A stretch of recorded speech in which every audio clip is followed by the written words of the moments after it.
তো আমরা একটা কুপেতে, ফার্স্ট ক্লাস কুপে আমি আর উনি একসঙ্গে ছিলাম, এবং সন্ধেবেলায় মানে ওই ট্রেনটা ছাড়তো আর ভোরবেলায় গিয়ে মুড়িতে পৌঁছতো।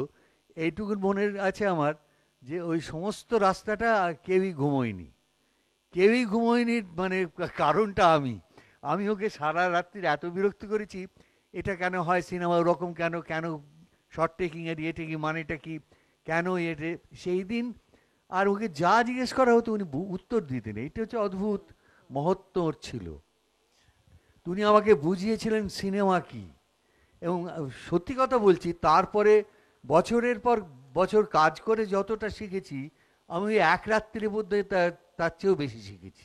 আমি আবার ওনার ছবি দেখে পরে, when I was much older, like 23-24 বছর, তখন যখন ছবিগুলো দেখতাম, তখন I could realize এটা কেন করেছেন, এটা কি হলো, you know. And I remember when Catherine Berge, একজন ফরাসি মহিলা, যিনি সৌমিত্রের উপর একটা ডকুমেন্টারি করেছিলেন, উনি 30 বছর পরে আমাকে ওই ওই টালার বাড়িতে, বাড়িতে নিয়ে হ্যাঁ, ওই গেছিলেন। বাড়িতে, হ্যাঁ। আর 30 বছর পরে টালার বাড়িটা একদম চেঞ্জ করেনি, একেবারেই না, এক্স্যাক্টলি দ্য সেম। আর ওই একেবারে কনজেস্টেড এরিয়া, তারপরে একটা ছোট্ট সিঁড়িতে উপরে যাওয়ার, সব জায়গায় লোক, it's like a bee hive of, there's a lots and lots of people, absolutely no privacy. তারপরে যখন উঠে উপরের ওই অ্যাটিকের ঘর, দরজাটা খুলে যখন তুমি ভিতরে যাচ্ছ, the first thing that strikes you is the open sky, and you're just seeing that, মানে সব, the cacophony of the street, everything just disappears, and you're suddenly just শুধু ওই রেলওয়ে লাইনের ওই আওয়াজটা, আর তাছাড়া একেবারে peaceful. and then that is Apu's area. হঠাৎ আমার মনে হলো তাহলে সেই জন্যই মানিক দা এই লোকেশনটা চুজ করেছিলেন, so every time you see his films you discover something, and you not পড়ে, but ওর ছবিগুলো দেখে দেখে, and with your own perception, it's such a gift, such a learning, it's so enhancing.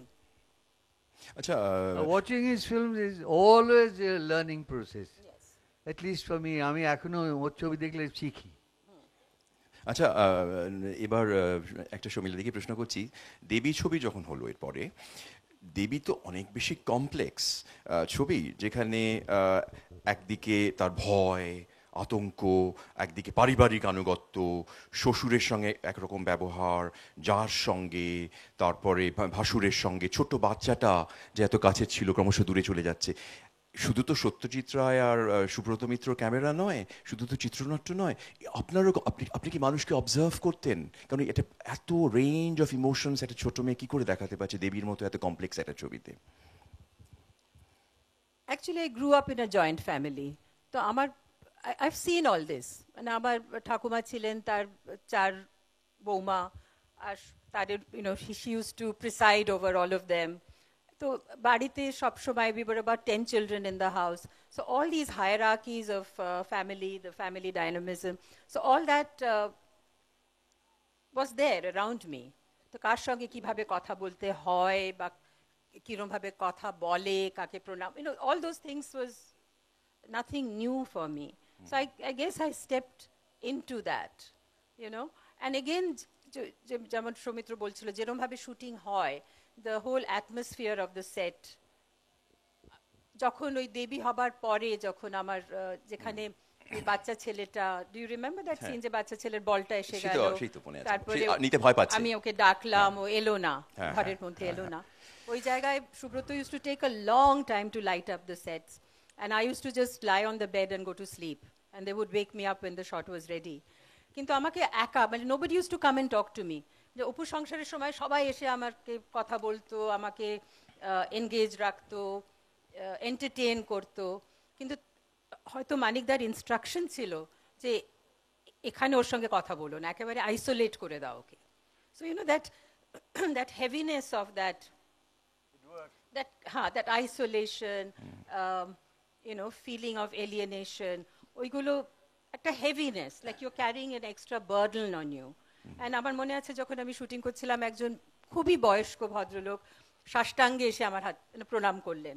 You know, you Debbie Harry. feel that kind of shrinking and, you know, being brutalized inside, that you know you are not Devi, you know, somebody's, you're like a Charlotte, you know. হ্যাঁ হ্যাঁ So that kind of inarticulate, at the same time, that you do not know who you are really. You know, and actually the subject is so relevant. তাই তো। Because even now in the name of religion, you know, exploitation, it's the power equations carry on. পুরো ভারতীয় সমাজটা And you're এটা আসে। victimized. So that kind of, when you don't know who you are, you feel that your duty is to keep your husband's family, their needs before yours. And so in the name of honor, tradition, and that's what your primary role is, and not your own needs. You cannot prioritize that. Arjita did that scene when we are running away. Uma gives her the opportunity to run away, and she says, "Jodi ami Devi hoi, সেই jodi বিখ্যাত। tomar kono amongol hoy," and she cannot কিন্তু take. সেই সময় আপনার ব্যবহার মানে হাইপারের মতো ভীষণ একটা প্রচন্ড একটা উত্তেজিত, এটা আপনি কি তৈরি করতে পারলেন ডায়লগটা শুনে Uh, নাকি সত্যি? I think so. Like we said, Manikda যখন পড়তেন না, তো the whole thing became very clear to you somehow.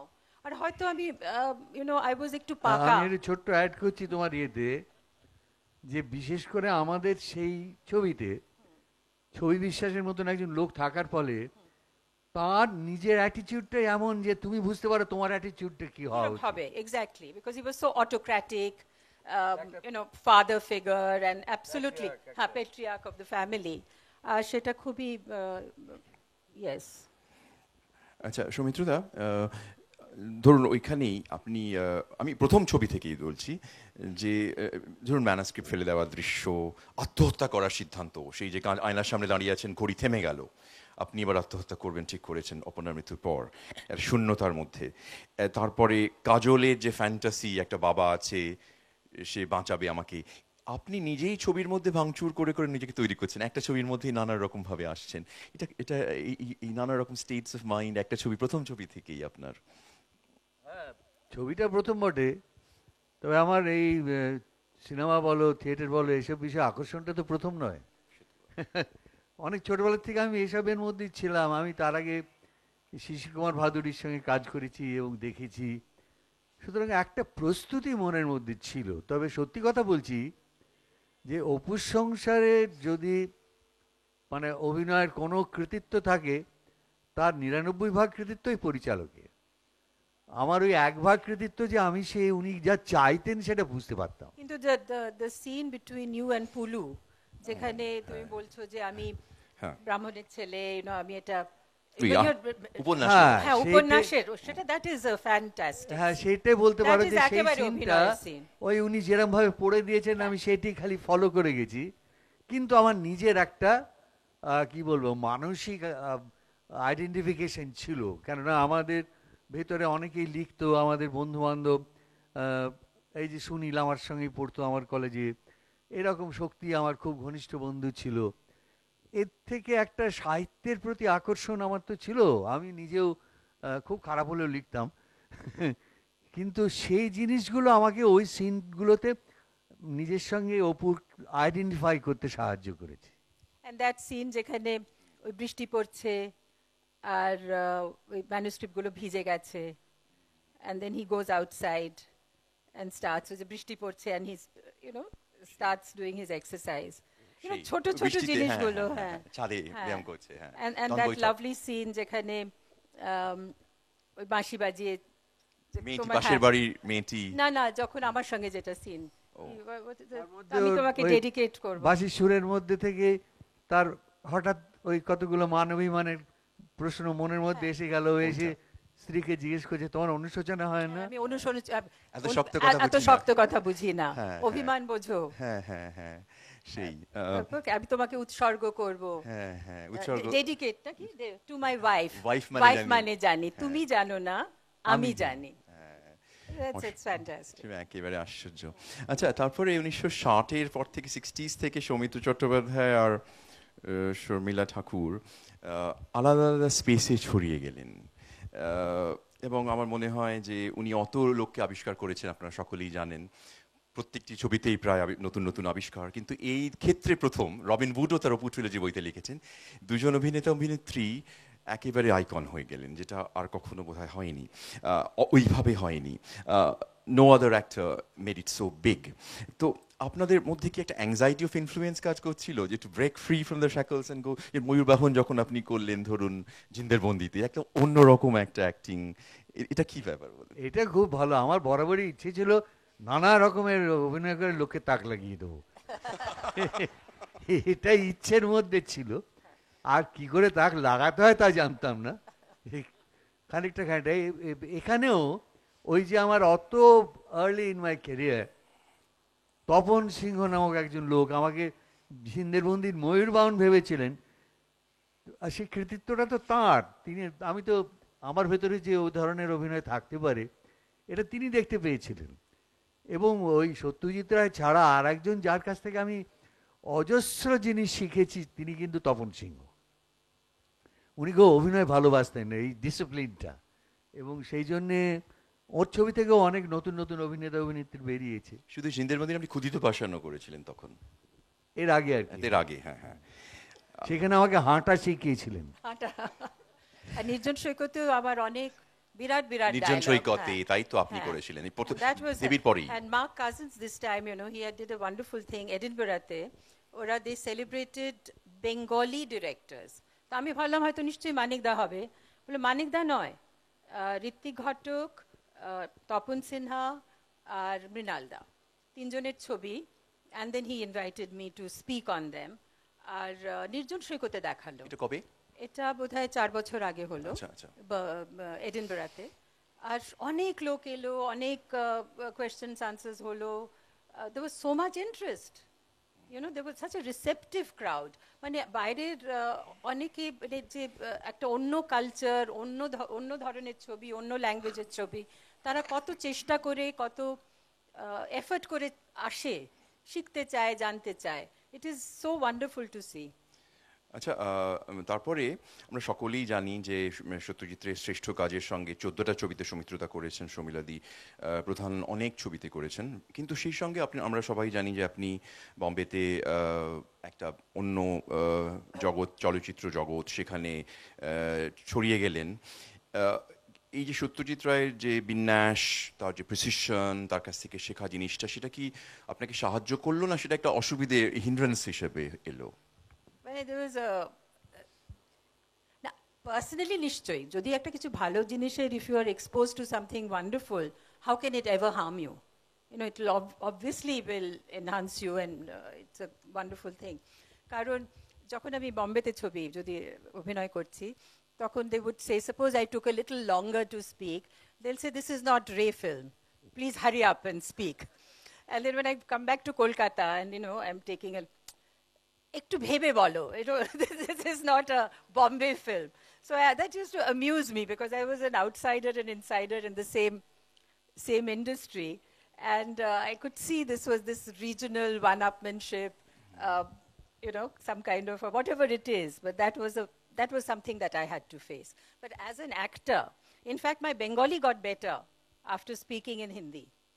Seriously, I mean, the dialogue deliveries, the language became much better. So there was lots of advantages in working in both the genres as an actor, most definitely. And when Orune Din Ratri Manikda asked me to work, I was working for Aradhna at that time, and I had given a long schedule in Darjeeling, and everything was set. Then I told Shokti that, I'm very sorry, but Manikda has asked me, and I have to go. And he was really upset. He says, can't you tell him যে এপ্রিলে না করে একটু পরে করো, মেতে করো, বা আমার রাজেশ খান্নার ডেট আছে, অমুকের ডেট আছে, সব কিছু আমি তৈরি করেছি। I said, I'm very sorry, I can't leave this film, I just have to go. And I went. তারপর আমার ভাগ যেটা, সেটা ওরা ইনডোরে করলো, অনেক কম্প্রোমাইজ করে, and Shokti was really, really angry with me. But because the chobi became such a big hit, I was forgiven. And so, I mean, Aradhna also is a wonderful, very big hit. It has had a huge shelf life, and people have revisited that film and continues to revisit that film. So you cannot really rubbish popular taste. No, You know, I'm there not is doing that. something. I'm not doing no, that. I know you're not doing that. But I'm just saying there is the tendency in Bengal to rubbish Hindi film is there. That's what I'm saying. But there is a different genre. So my huge gain was that Aradhna also happened, and Orone Din Ratri also happened. And both were fantastic films, so I could eat my cake and have it too. সৌমিত্রদা, I think it's the chair. আচ্ছা সেটা হচ্ছে আপনি তো শুধু তপন সিংহ নয়, আপনি মৃণালদার 3টে ছবিতে করেছেন, পুনশ্চ প্রতিনিধি, আকাশ কুসুম, তারপরে তারপরেও অসিত করেছি। সেন, মহাপৃথিবী করেছি। মহাপৃথিবী করেছেন পরে, অনেক পরে। আজ তারপরে তখন অসিত সেন করেছেন অজয় করের বিখ্যাত ছবি সাত পাকে বাঁধা। অজয় করের সঙ্গে ছ সাতটা ছবি অন্তত করেছি। হ্যাঁ, সেইটার কথা। ওর সঙ্গেও তার অজয়দার সঙ্গে এক ছবি একসঙ্গে করেছি, হ্যাঁ, বর্ণালী। বর্ণালী, তো মিড 60s-এ। তো এই যে এটা চলছে, তো এটাও একই প্রশ্ন করব যে এই দু ধরনের ছবিতে, এটা অবশ্য বম্বের ছবি নয়, বাংলা ছবি, কিন্তু এই তিল তিল করে চরিত্র তৈরি করা যে সত্যজিতের ছবিতে, আর এই ছবিগুলো একটু অন্যরকম ভাবে লেখা, তফাৎটা কি, আপনি কিভাবে এটাকে? না, যাদের নাম করলে তাদের ছবিতে ওই একই কাজ আমাকে অভিনেতা হিসেবে করতে হতো, চরিত্র তৈরি করা। সেখানে কোনো আলাদা কাজ করতে হতো না। শুধু তাই নয়, বিশেষ করে আমি যে সময় এসেছি সেই সময় সত্যজিৎ রায় ছাড়া এরকম অনেক ছবি তৈরি হতো, অনেক পরিচালক ছিলেন যারা মেইন স্ট্রিম বলা যেতে পারে। তারা কিন্তু অত্যন্ত দক্ষ পরিচালক ছিলেন এবং তাদের জ্ঞানগম্য অনেক বেশি ছিল। তাদের কাছে আমি কাজও অনেক শিখেছি। সেখানে আমার কোনোই অসুবিধে হতো না। অসুবিধা হতো যেসব ছবিগুলো ওই রকম মানে অ্যাবসার্ড সমস্ত কাহিনী অমুক তমুক, সেইগুলোতে মন লাগিয়ে কাজ করা আমার খুব অসুবিধা হতো। সেখানেও মন লাগানোর শিক্ষাটা সত্যজিৎ রায় আমাকে একটু ধমকের সঙ্গে দিয়েছিলেন। একবার আমার একটা ছবিতে আমার একটা 3/4 ব্যাক শট ছিল আমার নায়িকার সঙ্গে। তো আমি তারই সব মানে প্রেফারেন্স, আমি মানে এটা হাসছিলাম। সেটা কি অন্য কেউ দেখতে পায়নি। আমার মুখের কোণের হাসিটা সত্যজিৎ রায় ছবিটা দেখি ধরে ফেলেছিলেন। And what about your co-star যাকে দেখে তুমি হাসছো? তো তিনি সে কিছু বাচ্চাটি মনে অভিনয় করছেন না। করছে, তার সঙ্গে তো আমি ক্যামেরা। ইয়ার্কি I মারছি। mean, what inspiring co-star, can you imagine? না না, কিন্তু তার সঙ্গে তো আমি ইয়ার্কি মারছি, তিনি যা জানেন তিনি কিছু মনে করছেন না। কিন্তু যখন ছবিটা দেখলেন তখন সত্যজিৎ রায় সব ছবি দেখতেন। তা আমার ওই ছবিটা দেখে আমাকে বললেন যে তুমি ওই সিনটা হাসছিলে। আমি বললাম হ্যাঁ, কেন হাসছিলে? আমি বললাম এসব হাস্যকর সিন, এতে হাসি ছাড়া আর কি করার আছে? বললো না না না, হাসি ছাড়া আর কি করার আছে মানে? তুমি কি ওখানে সিনটাকে সত্যি বলে নিয়েছিলে? আমি বললাম না, যখন তুমি অভিনয় করবে সিনটাকে তোমার সত্যি বলে নিতে হবে। You must believe in that. এবং তুমি কখনো তার থেকে এক বিন্দু মনোযোগ সরাবে না। তো আমি সঙ্গে সঙ্গে একটাই জিনিস আমার নিজের সপক্ষে আমি সবসময় বলতে পারি, আমি অন্য কিচ্ছু পারি না, কিচ্ছু জানি না, কিন্তু I M a quick learner. আমি সঙ্গে সঙ্গে শিখে নিয়েছিলাম যে আমার কাজটা কি। আচ্ছা, তারপর আমার সেই সঙ্গে 60-এর দশকে আপনার কবিতা লেখা চলছে, এক্ষণের মতো কাগজের। কিন্তু একটা কথা বলতে চাই যে এই যে সৌমিত্র এখন বললো যে অনেকেই দক্ষ ছিলেন নিশ্চয়ই, কিন্তু মানিকদার মতো কেউ ছবি করতেন না। না না, তার কারণটাই জানো, স্ট্রাকচার সেটা দক্ষতার উপর নয়। পৃথিবীতে মানিকদার মতন দক্ষ পরিচালক আরো আছেন, কিন্তু মানিকদার শিল্প দৃষ্টি কারণ নেই। সেই ওনার একটা ফ্রেম, দ্য ফটোগ্রাফি, তারপরে background, sound, the contribution of sound or lack of sound. I mean, he built up some scenes without sound completely. I mean, without dialogues, with images and sound and music, and his music. So I think the control over the media, and he never allowed style to override content. There was no ego. অনেক কিছু বলতে চায়, অনেক পরিচালক অনেক কিছু বলতে চায়, কিছু কাটতে চায় না। তো সেটা তো হয় না, না? Manikda could do that. এবং এত নির্মম ছিলেন এই ব্যাপারে। আমার একটা সোনার কেল্লার সিন মনে পড়ে, ওই যেখানে টায়ার পাংচার হয়ে গিয়েছে, সেইখানে ফেলু, জটায়ু এবং তোপসে অপেক্ষা করছে। সেই অপেক্ষা করাটাকে জাস্টিফাই করার জন্যে ভীষণ সুন্দর লোকেশন সত্যজিৎ রায় একটা সিন লিখেছিলেন, এবং সেই সিনটা আমরা তিনজনই খুব এনজয় করেছিলাম সেটা অভিনয় করতে, খুব মন দিয়ে অভিনয় করেছিলাম, ভালো করেছিলাম। এবং ছবিটা যখন এমনি রাফ কাট দেখছি তখনও ওটা ছিল এবং খুব সুন্দর দেখতে। তারপরে ছবিটার ফাইনাল কাটে উনি সিনটা ফেলে দিয়েছেন। আমি খুব আশ্চর্য হয়ে বললাম, মানে এটা ফেলে দিলেন কেন? তো বললো, না ওটা কোনো দরকার লাগছে না, জানো গল্পটা ওখানে থেমে যাচ্ছে। আমরা গল্পটা থেমে যাচ্ছে বলে আপনি অমন সুন্দর জিনিসটা ফেলে দিলেন? তো বললো, হ্যাঁ এটা তো জানো আর একটা শিক্ষা, যে পিক্টোরিয়াল বর্জন করতে হয়।